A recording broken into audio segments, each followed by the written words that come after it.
बड़े गणेश महाराज की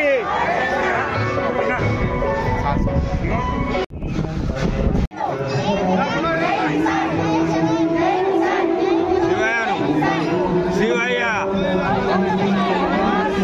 అను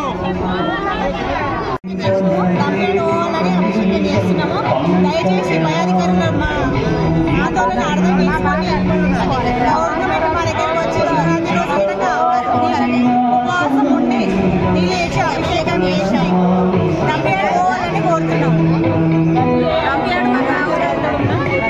పై అధికారులు ఎక్కడున్నా ఇక్కడికి వచ్చి మా కుమ్మడిదానికి వచ్చి